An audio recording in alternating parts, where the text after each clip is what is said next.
And one day I was sleeping in my car, and I'm waking up. It's 3 o'clock in the morning. They're having a satanic mass in the woods. I was homeless. The car, I hit a deer. The car didn't run. They're worshiping the devil. Okay. Of course, I'm an atheist. I didn't believe it, but I thought, well, this is crazy.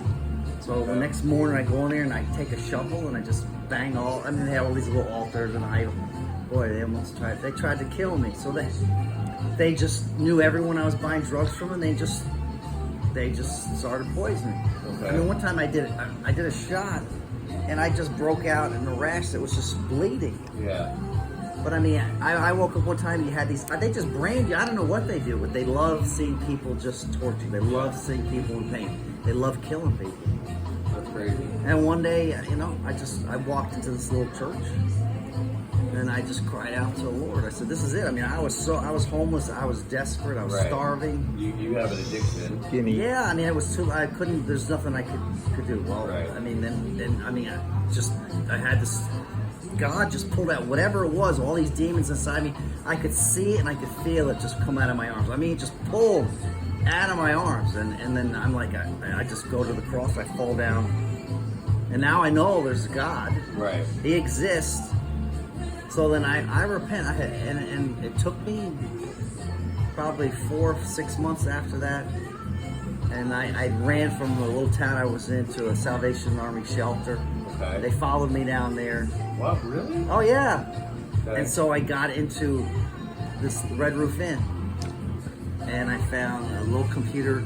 It was on the desk. I got online. My sister had moved. I hadn't seen my family in 17 years. So I just left. Okay. I got a hold of this Facebook messenger I sent my niece. Okay. I hadn't seen her in 17 years. She got a hold of my sister. Okay. Within a week, I got a bus ticket and some money.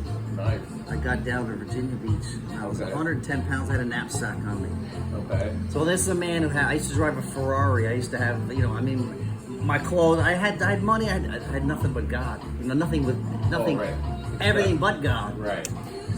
And I had to lose everything. But you know something? I met him, and I met people at the church, and he changed my life. That's pretty cool. And now I preach, I'm a minister, and I mean, it's amazing. I turned 61 2 weeks ago. Okay. Homeless, Shut your mouth. addicted to drugs.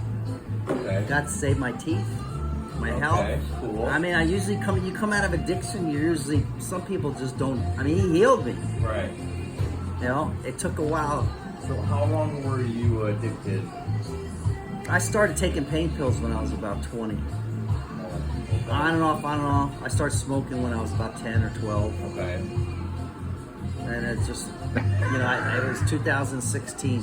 I got off the bus. I had a knapsack. And my sister, she hadn't seen me in 17 years, and she says, man, is there anything I got to do? I said, yeah, you can buy me a pack of cigarettes. Okay.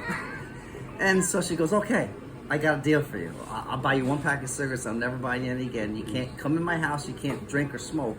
Nice. But then she said, can I ask Jesus to take this addiction from me? Okay.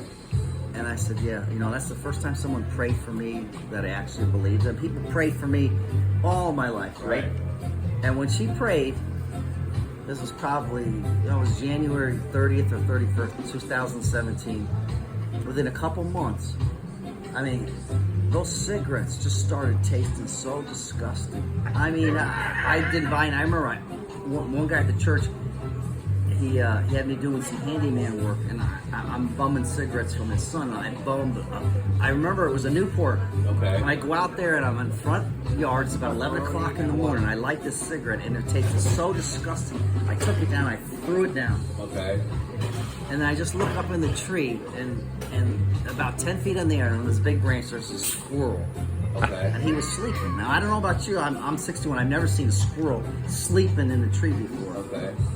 Can't say that I have. No. Well, he just looks at me and yawns.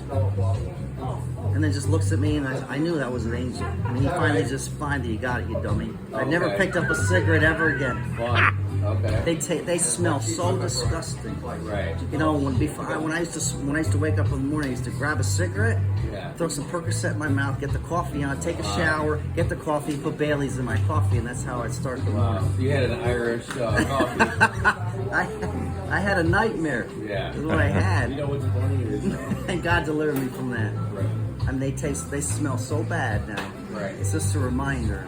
You know, and they used to be like, you know, when I smell a cigarette, it'd be like, trigger, right? yeah, that would Right. smell so wonderful. Right. Now let me ask you, let me just say,